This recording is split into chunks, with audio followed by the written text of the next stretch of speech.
다 함께 사도신경으로 신앙 고백하심으로 수요 기도회를 시작하겠습니다.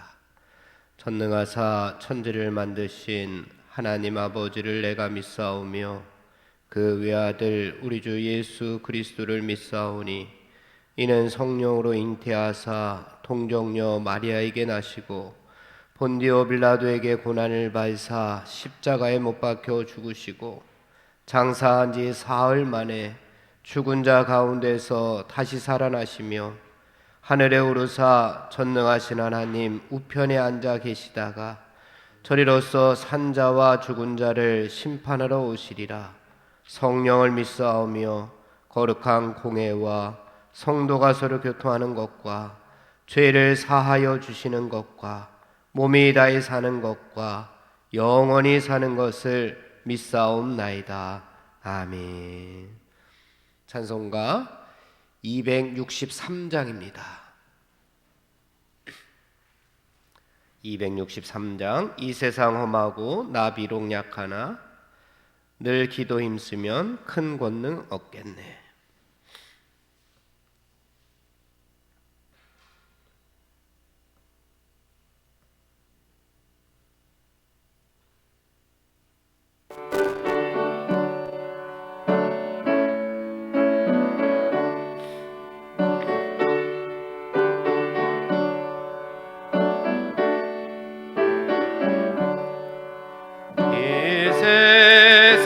험하고 나 비록 약하나 늘 기도 힘쓰면 큰 권능 얻겠네. 주의 은혜로 대속받아서 비와 같이 붉은 죄는 같이 이겠네. 주님의 권능은 한없이 크오니 돌 같은 내 마음 온녹여 주소서. 주의 은혜로 대속받아서 비와 같이 붉은 죄는 같이 이겠네. 내 맘이 약하여 늘 넘어지오니 주 예수 힘쓰사 굳세게 하소서. 주의 은혜로 대속받아서 비와 같이 붉은 죄는 같이 이겠네. 제사함 받은 후 새 사람 되어서 주 앞에 서는 날 늘 찬송하겠네. 주의 은혜로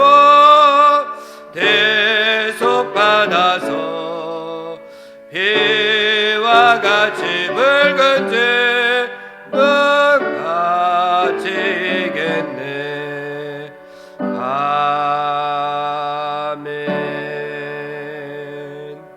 338장 찬송하겠습니다. 338장입니다.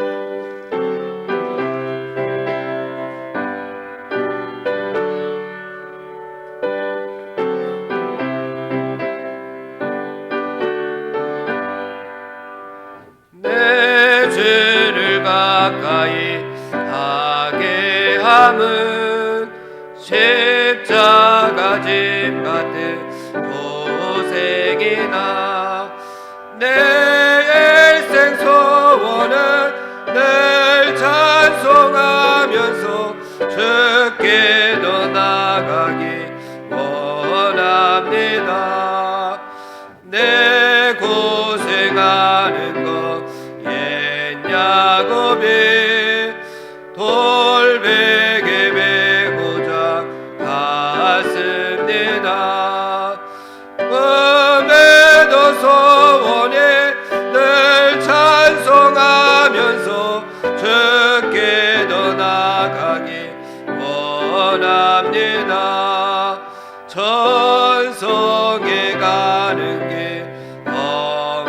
하여도 생명길 대나니 은혜로다.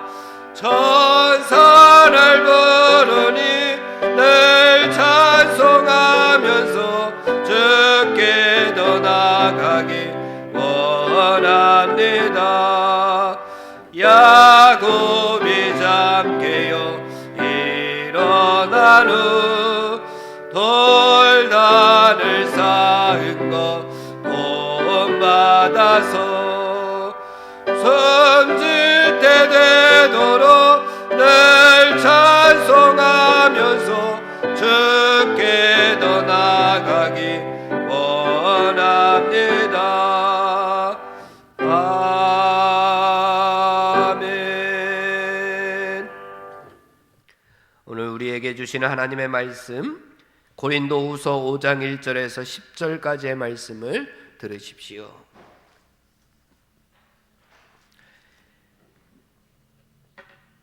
고린도후서 5장 1절에서 10절까지의 말씀을 들으십시오. 이는 만군의 여호와 하나님의 말씀입니다. 만일 땅에 있는 우리의 장막집이 무너지면 하나님께서 지으신 집 곧 손으로 지은 것이 아니요 하늘에 있는 영원한 집이 우리에게 있는 줄 아느니라. 참으로 우리가 여기 있어 탄식하며 하늘로부터 오는 우리 처소로 덧입기를 간절히 사모하노라. 이렇게 입음은 우리가 벗은 자들로 발견되지 않으려 함이라. 참으로 이 장막에 있는 우리가 짐진 것 같이 탄식하는 것은 벗고자 함이 아니요 오히려 덧입고자 함이니 죽을 것이 생명의 삼킨 바 되게 하려 함이라. 곧 이것을 우리에게 이루게 하시고 보증으로 성령을 우리에게 주시니는 하나님이시니라. 그러므로 우리가 항상 담대하여 몸으로 있을 때에는 주와 따로 있는 줄을 아노니 이는 우리가 믿음으로 행하고 보는 것으로 행하지 아니함이로다. 우리가 담대하여 원하는 바는 차라리 몸을 떠나 주와 함께 있는 그것이라. 그런즉 우리는 몸으로 있든지 떠나든지 주를 기쁘시게 하는 자가 되기를 힘쓰노라. 이는 우리가 다 반드시 그리스도의 심판대 앞에 나타나게 되어 각각 선악간에 그 몸으로 행한 것을 따라 받으려 함이라. 아멘.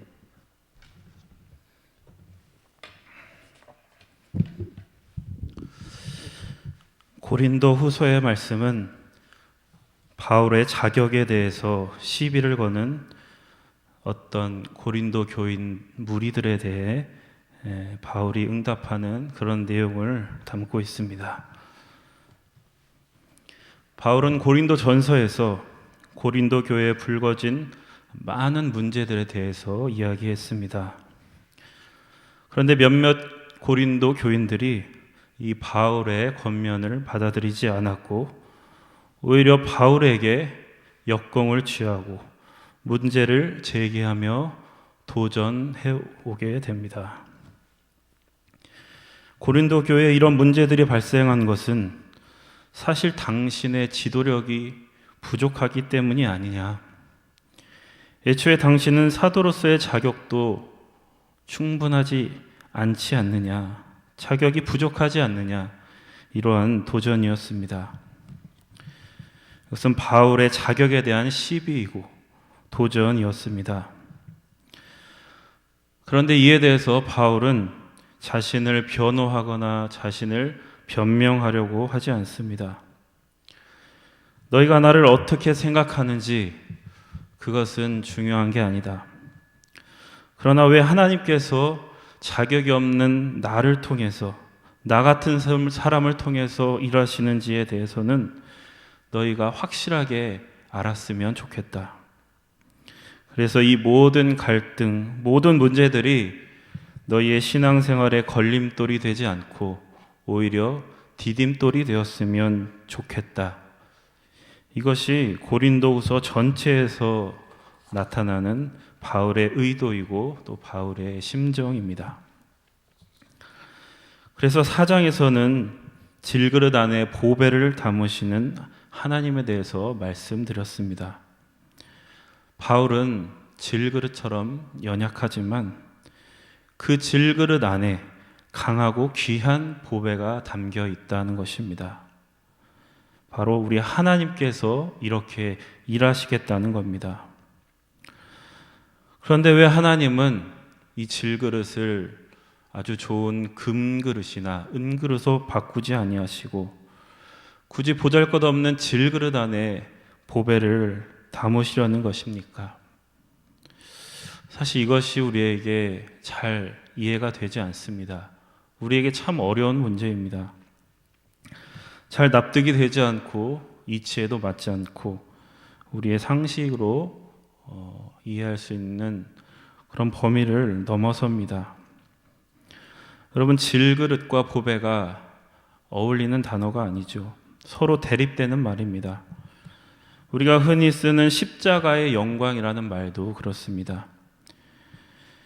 수치와 조롱의 상징인 십자가와 가장 빛나고 가장 찬란하고 환희에 찬 그 영광이라는 단어를 이렇게 붙여서 함께 쓴다는 것이 우리에게는 잘 이해가 되지 않습니다. 여러분, 예수님의 탄생도 그렇습니다. 어떻게 만물을 창조하신 하나님께서 인간의 몸을 입으시고 이곳에 내려오셔서 인간으로서 사실 수가 있을까? 사실 생각해 보면 우리가 이해하기가 어려운 일입니다. 물론 우리 하나님께서는 전능하시기 때문에 인간도 되실 수 있다, 이렇게 생각하면 또 쉽게 넘어갈 수도 있습니다.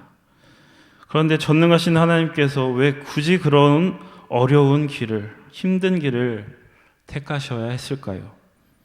더 쉬운 방법도 있었을 겁니다. 그래서 이것은 우리가 간단하게 대답할 수 있는 문제가 아닌 것입니다. 이처럼 우리 하나님의 일하심은 우리에게는 모순적으로 보이고 그래서 우리가 쉽게 납득할 수가 없습니다. 그래서 하나님께서는 우리에게 믿음을 요구하시는 겁니다. 또 소망을 가지라고 하시는 겁니다. 여러분, 하나님께서 우리에게 요구하시는 믿음이 무엇입니까?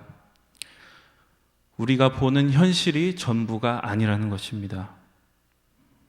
눈에 보이는 것이 전부가 아니라는 것입니다. 우리가 보는 현실 너머에서 또 우리가 볼 수 없는 곳에서 하나님께서 일하고 계신다는 것입니다. 그렇다고 여러분, 믿음을 현실을 부정하거나 보이는 것을 무시하는 말로 이해해서는 안 됩니다. 믿음은 현실을 긍정하는 것이고 보이는 것을 인정하는 것입니다. 그런데 그것만이 전부는 아니라는 것입니다. 믿음을 가지고 살라는 것은 상식적인 것 이상을 추구하면서 살라는 말입니다. 그렇다고 몰상식한 사람이 되라, 그런 얘기가 아닙니다. 상식을 존중하지만 상식적인 것 안에만 안주하면서 살지 말고 상식을 뛰어넘을 수 있는 그런 사람이 되라는 요구입니다.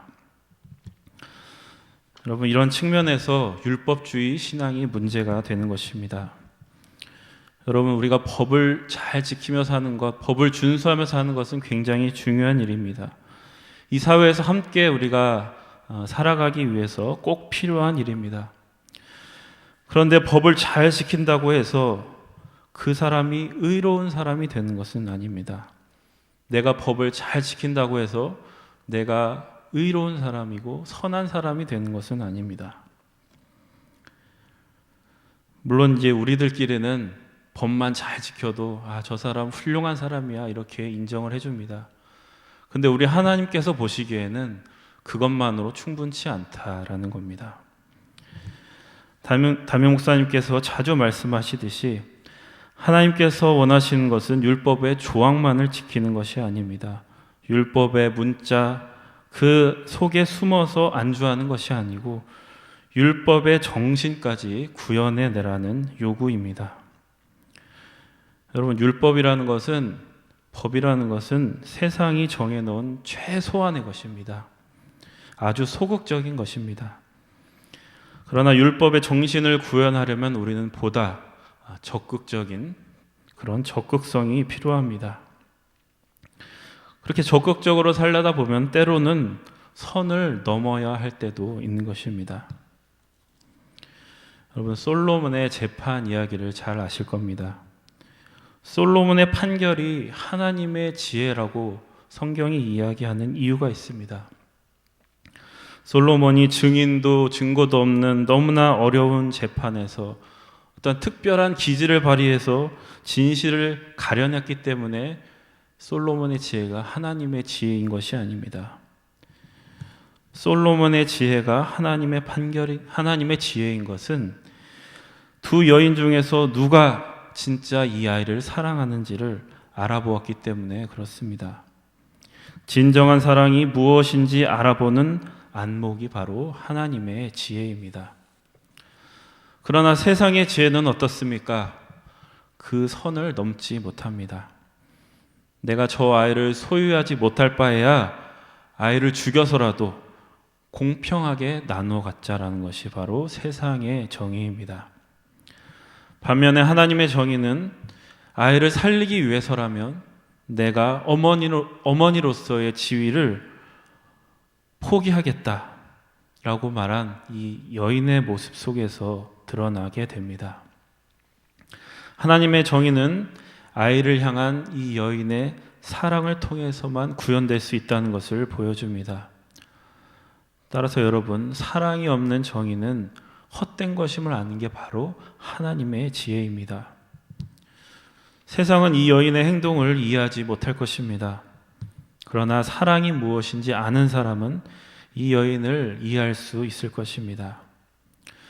우리 예수님께서도 이 여인처럼 세상이 정해놓는 선을 넘으셨기 때문에 당시에 많은 사람들의 마음을 불편하게 했습니다. 그리고 결국 십자가를 지셔야 했습니다. 여러분, 이처럼 믿음을 가지고 산다는 것은 세상과의 끊임없는 긴장 속에서 살아가는 것이고, 또 세상이 정한 선 안에서 안주하고 싶은 마음과 끊임없이 분투하고 싸워야 하는 것입니다. 그래서 우리는 신앙을 어떤 규범을 지키는 것, 어떤 전통을 따르는 것, 어떤 이념을 따르는 것, 이것과 동일시하거나 이것과 동화되어서는 안 된다라는 겁니다. 그것이 이 세상을 움직이는 질서라는 것은 우리가 인정하고 존중해야 하지만 항상 그것과는 거리를 두고 거리를 유지해야 하는 것입니다. 신앙이란 끊임없이 현실 너머를 계속 바라보면서 살아가는 것이기 때문에 그렇습니다. 그래서 우리가 신앙을 가지고 산다는 것은 우리의 생각만큼 쉬운 일도 아니고 우리에게 굉장히 버거운 일입니다. 우리 신앙의 목표를 훨씬 더 높이라는 요구이고 그 목표를 끊임없이 추구하라는 요구이기 때문에 그렇습니다. 여러분, 물론 하나님께서도 우리가 신앙생활 할 때 얼마나 힘들지, 우리의 힘으로 하기에 얼마나 버거울지 우리 하나님께서 다 알고 계십니다. 그래서 말씀을 통해서 나를 의지해라, 나를 신뢰해라, 내가 너와 함께하겠다, 두려워하지 말고 네가 싸워야 할 싸움을 싸워라, 내가 너와 함께 싸우겠다, 너는 너에게 주어진 삶을 살아가라, 이렇게 거듭거듭 말씀하시는 것입니다.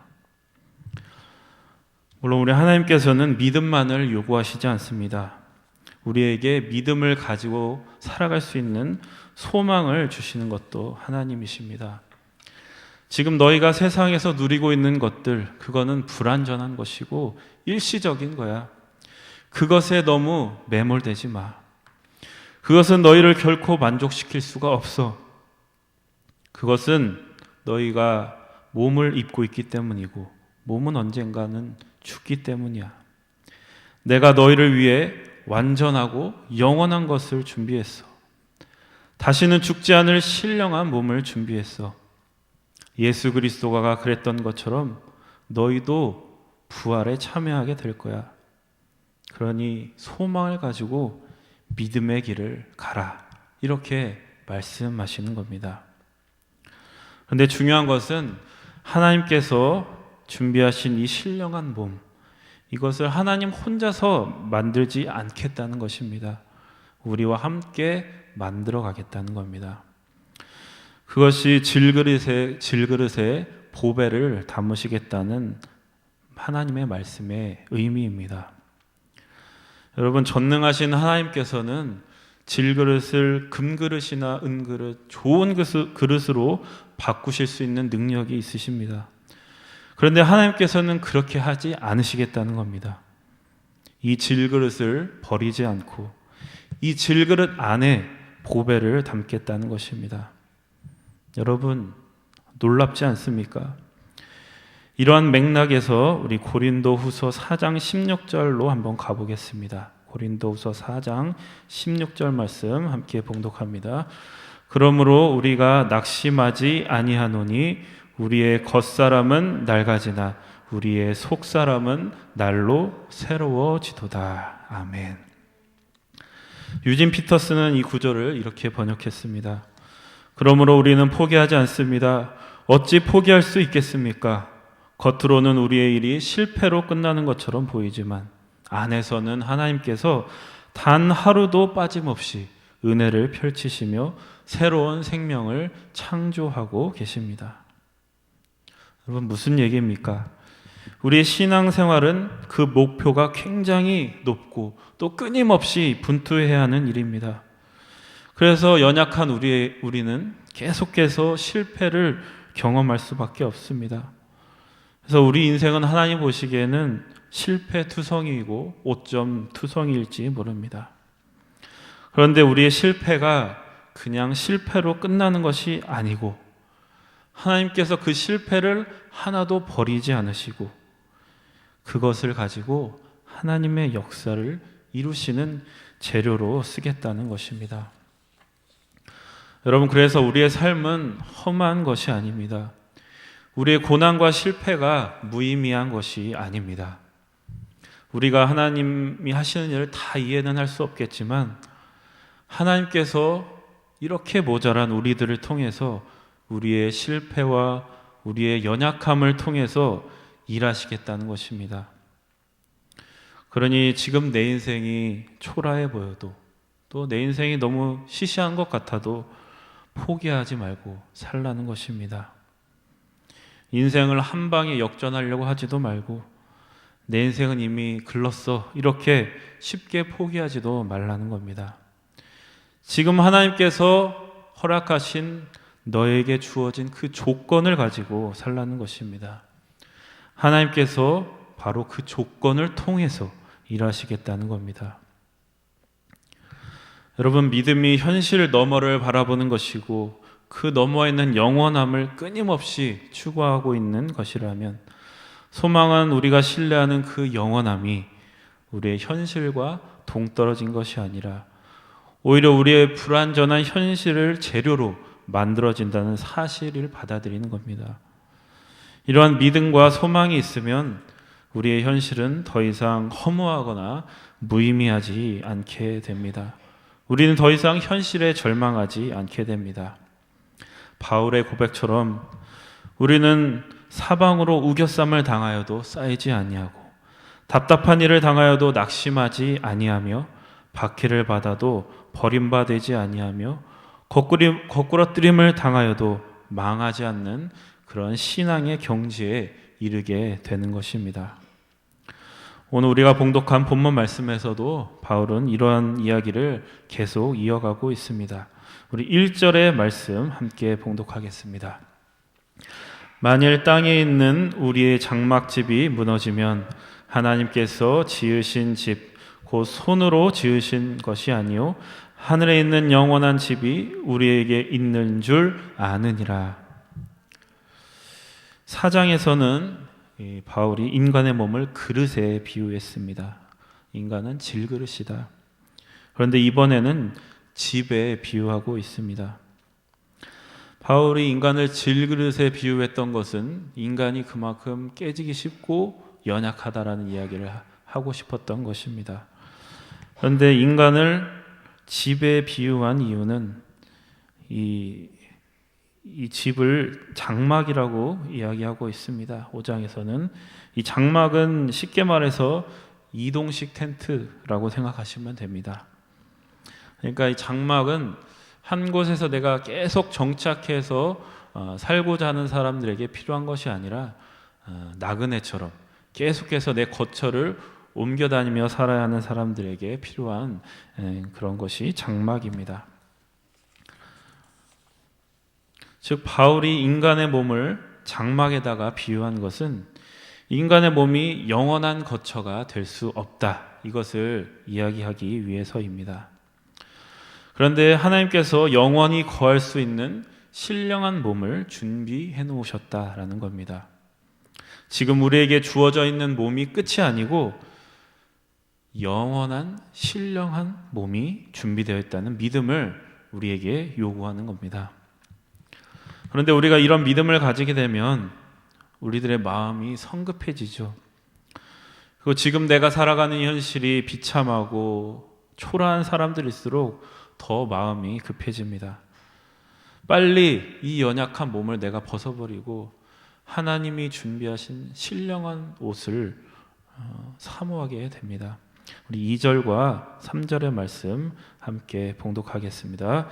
참으로 우리가 여기 있어 탄식하며 하늘로부터 오는 우리 처소로 덧입기를 간절히 사모하노라. 이렇게 입음은 우리가 벗은 자들로 발견되지 않으려 함이라. 우리가 지금 입은 이 몸을 벗어버리고 신령한 몸을 우리가 사모하고 추구하는 것은 지금 내가 살아가는 일상이 너무나 초라하고 너무나 비루하고 그렇기 때문에 빨리 그 신령한 몸을 입고 싶은 겁니다. 바울도 현실을 도피하고 싶어하는, 또 일상을 탈출하고 싶어하는 많은 사람들의 마음을 잘 이해하고 있습니다. 여러분, 사실 우리가 이 세상을 살아간다는 그 자체가 굉장히 힘든 일입니다. 그런데 그냥 살아가는 것도 버거운데 우리에게 믿음을 가지고 살라고 하나님께서는 요구하십니다. 결코 만만치 않은 일입니다. 우리 안으로는 우리 끊임없이 올라오는 우리의 욕망과 싸워야 하고, 또 밖으로는 생존의 위협이 있는 가운데 세상의 유혹, 우상 숭배의 유혹과 계속 싸워 나가야 하는 것입니다. 이러한 끊임없는 투쟁에 지쳐 있는 우리에게는 하나님이 우리를 위해서 영원한 거처와 영원한 신령한 몸을 준비해 놓으셨다는데 하루라도 빨리 그곳에 가고 싶은 것이 바로 우리의 마음이죠. 그런데 바울은 이러한 말을 덧붙입니다. 너희를 위해 하나님께서 준비하신 영원한 집은 너희가 지금 살고 있는 장막을 버리고 얻는 것이 아니고 덧입는 것이다. 버리고 얻는 것이 아니라 덧입는 것이다. 우리는 여기서 이 덧입는다라는 표현에 주목해야 됩니다. 바울은 1절에서 우리의 몸을 집에 비유했습니다. 그런데 2절에부터는 그 집을 옷으로 비유하고 있습니다. 여러분, 덧입는다는 게 뭘까요? 덧입는다. 우리가 보통 무엇을 입는다 그러면 갈아입는 것을 생각하잖아요. 내가 지금 입고 있던 옷을 벗고 새 옷으로 갈아입는다고 생각하는데 그것이 아니고 덧입는다는 것은 입었던 옷 그대로 버리지 않고 그 위에 새 옷을 덮어 씌운다라는 이야기입니다. 지금 하나님께서 우리를 위해서 만드신 신령한 몸은 지금 우리가 입고 있는 몸을 유령처럼 빠져나와서 그곳으로 이렇게 신령한 몸 속으로 쏙 들어가는 것이 아니고 지금 우리가 입고 있는 몸에 덧입게 된다라는 뜻입니다. 여러분, 하나님께서 우리를 위해서 신령한 몸을 준비하신 것은 지금 우리가 입고 있는 몸을 벗기는 데에 목적이 있는 것이 아니다라는 이야기입니다. 우리가 입고 있는 몸에서 벗어나는 데 목적이 있는 것이 아니고 그 몸에 새롭게 덧입는 데 하나님의 목적이 있다라는 겁니다. 이 이야기는 4절에서 더욱 분명해집니다. 우리 4절 말씀 다시 한번 봉독합니다. 참으로 이 장막에 있는 우리가 짐진 것 같이 탄식하는 것은 벗고자 함이 아니요 오히려 덧입고자 함이니 죽을 것이 생명에 삼킨 바 되게 하려 함이라. 여러분, 죽을 것이 생명에 삼킨 바 되게 하려 함이라, 이렇게 말씀하셨습니다. 여기서 죽을 것이란 인간의 몸을 이야기합니다. 인간은 몸을 입고 있는 한 죽음을 피할 수가 없습니다. 인간은 누구나 죽게 돼 있습니다. 병들어서도 죽고, 또 사고로도 죽고, 또 스스로 목숨을 끊기도 합니다. 그리고 아무런 일이 없다고 해도 때가 되면 늙어서 죽게 되는 것이 인간이고 인간의 몸입니다. 그리고 인간은 죽을 때까지 살아가기 위해서, 생존하기 위해서 끊임없이 수고하고 애써야 합니다. 그래서 인생은 물론 기쁘고 즐거운 일도 있지만 되게 고통스럽고 힘들고 어려운 일들이 더 많은 것입니다. 이것은 우리 그리스도인들도 마찬가지입니다. 우리 그리스도인이라고 이것을 피할 수가 없다라는 겁니다. 하나님께서 신령한 몸을 준비하셨다는 그 믿음이 있는 그리스도인들도 죽음을 피할 수는 없습니다. 우리에게 주어져 있는 인생의 과정을 건너뛰어서 빠르게 지나갈 수 없다라는 겁니다. 우리에게 주어진 길을 통과해서 가야 한다.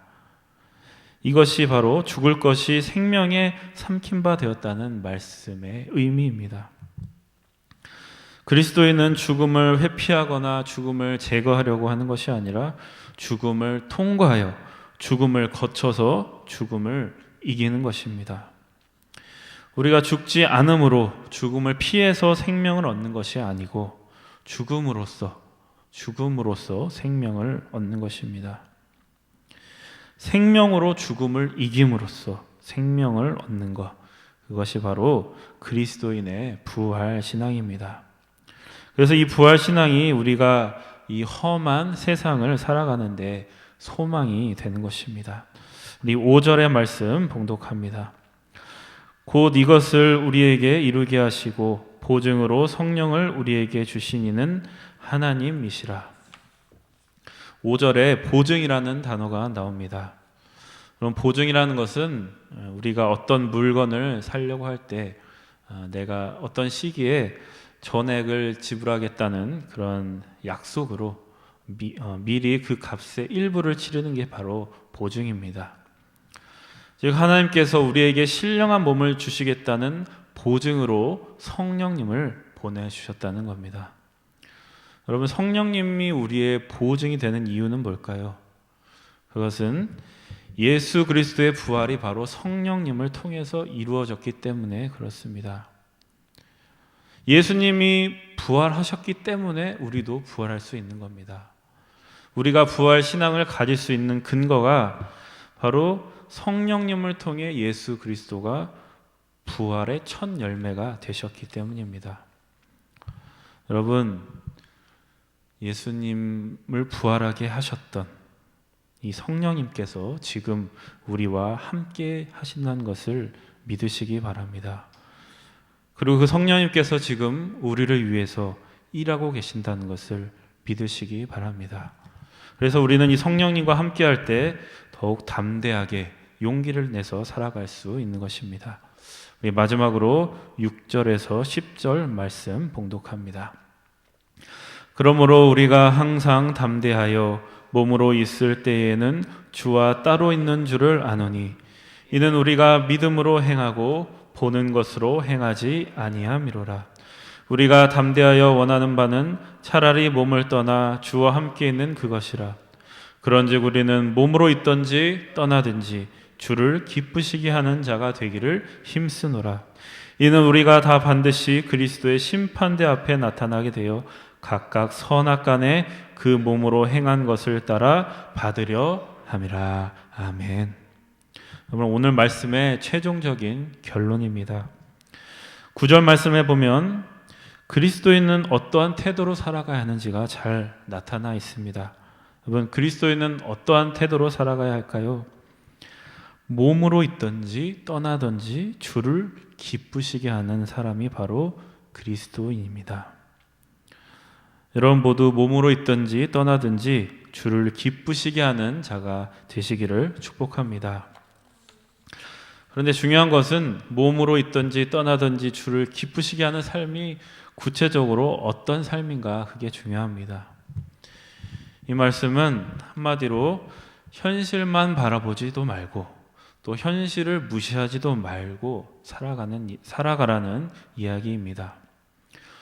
그리스도인은 현실에 매몰되어서 현실에만 빠져서 살아가는 사람이 아니라 현실 너머를 항상 바라보고 추구하면서 사는 사람입니다. 눈에 보이는 것만이 전부가 아니다. 내 눈에 보이는 것이 전부가 아니다. 그렇게 믿고 살아가는 것이 바로 우리들의 믿음입니다. 그런데 현실 너머만 바라보다가 현실을 무시하고 살아가서도 안 된다는 겁니다. 먼 산만 보고 걷다가 발밑에 있는 돌뿌리에 걸려서 넘어지는 것이 인생입니다. 현실 너머로 가기 위해서는 이 현실을 우리가 살아내야 합니다. 현실을 통과해야 합니다. 여러분, 공짜는 없습니다. 지름길도 없습니다. 어렵고 힘들지만 우리는 이 길을 걸어가야 하고 걸어갈 수 있습니다. 왜 그렇습니까? 예수 그리스도께서 인간의 몸으로 오셔서 우리보다 앞서서 그 길을 걸어가셨기 때문에 그렇습니다. 그리고 그리스도의 부활을 이루신 성령님께서 지금 우리와 함께 계시며 우리의 등 뒤에서 우리를 밀어주시고 또 우리를 위로해 주시고 우리를 인도하시기 때문에 그렇습니다. 여러분, 믿음을 가지고 여러분들에게 주어진 현실 속에서 주님을 기쁘시게 하는 그런 성도들이 다 되시기를 축복합니다. 하나님의 꿈을 바라보고 또 하나님이 인도하시는 그 목표를 향해서 또 하나님의 힘을 의지하면서 포기하지 말고 나아가십시오. 그것이 하나님을 기쁘시게 하는 유일한 길입니다. 물론 여러분들 실패를 거듭할지 모릅니다. 또 때로는 내 인생이 너무나 초라해 보일지도 모릅니다. 그러나 하나님께서 그 초라함을 가지고 위대함을 만드실 것입니다. 여러분, 함께 결단하는 마음으로 원하고 바라고 기도합니다. 이 복음성과 함께 찬양하도록 하겠습니다.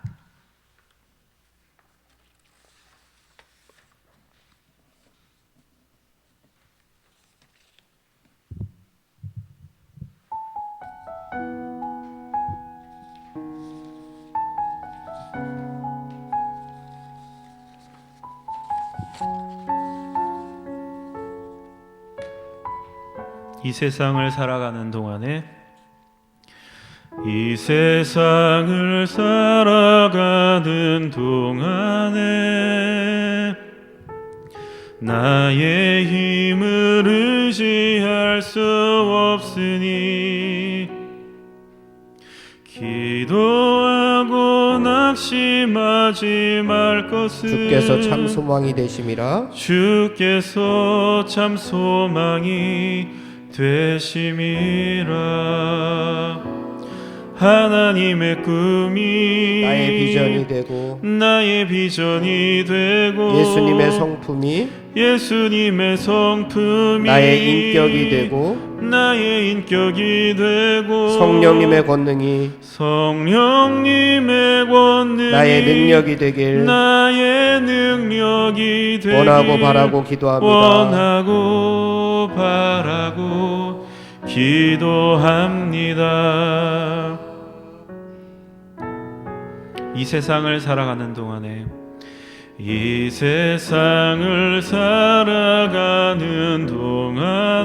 나의 힘을 의지할 수 없으니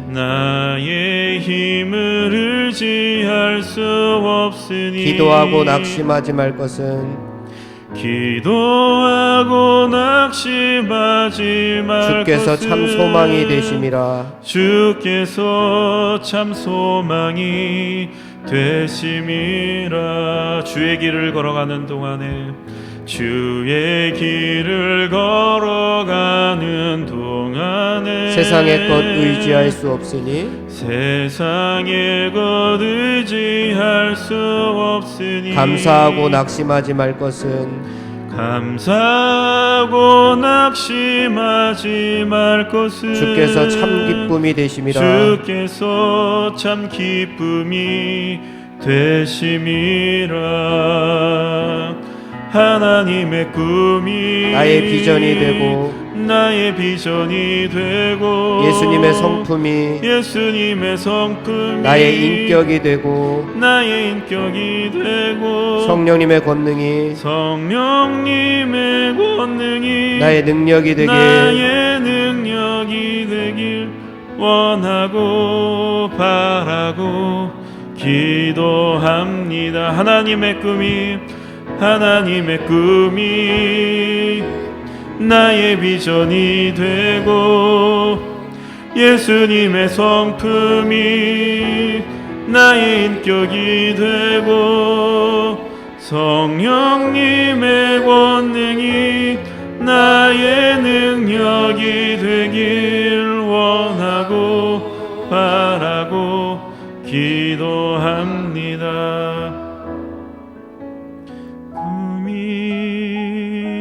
나의 비전이 되고 예수님의 성품이 나의 인격이 되고 성령님의 권능이 나의 능력이 되길 원하고 바라고 기도합니다.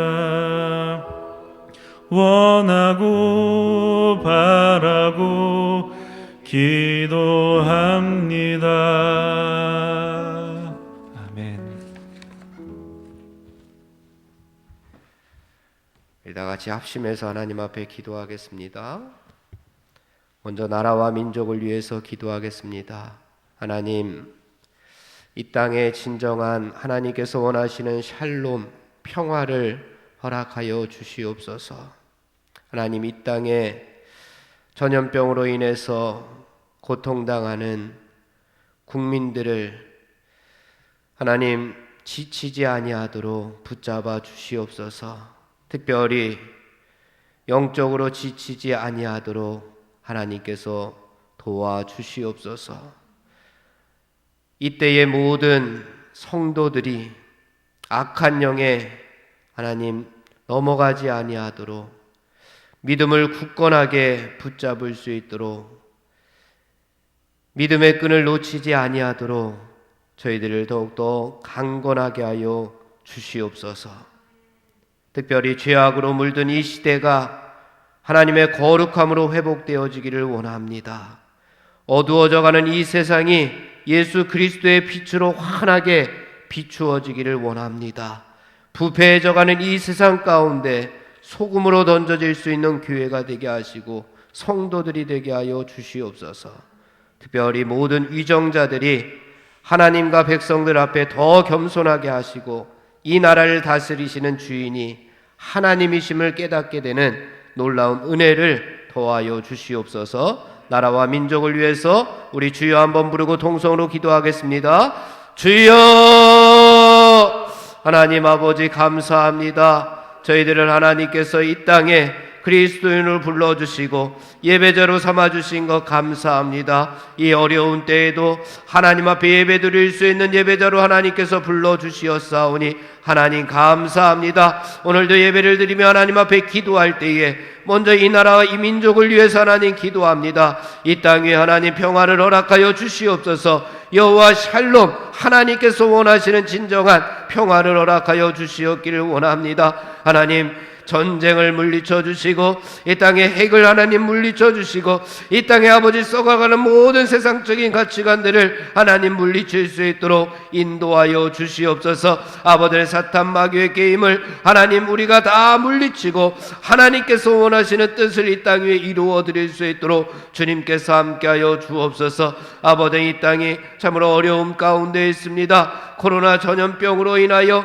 아버지 고통받고 있습니다. 하나님 먼저 우리 국민들이 우리 모두가 하나님 앞에 통회하고 자복하기를 원합니다. 우리의 잘못을 먼저 하나님 앞에 다 내어놓고 하나님 앞에 무릎 꿇는 저희들이 되게 하여 주시옵소서. 이 나라 이 백성들이 하나님 앞에 잘못하였던 것들 다 내어놓을 때에, 회개할 때에, 통회 자복할 때에 하나님 이 땅에 진정으로 아버지 다시 한번 일상적인 생활로 돌아갈 수 있는 귀한 은혜를 도하여 주시옵소서. 이때에 하나님 모든 성도들이 악한 영이 침범하지 못하기를 원합니다. 저희들에게 전신갑주를 허락하여 주시옵소서. 이 땅에 사탄 마귀가 틈타지 못하도록 저희들의 믿음을 하나님 굳건하게 붙잡아 주시어서 죄악으로 물든 이 시대를 거룩함으로 회복시킬 수 있는데 쓰임받을 수 있도록 인도하여 주시옵소서. 어두워져가는 이 세상 가운데 빛으로 던져져서 쓰임받게 하여 주시고 부패해져가는 이 세상 가운데 소금으로 던져져서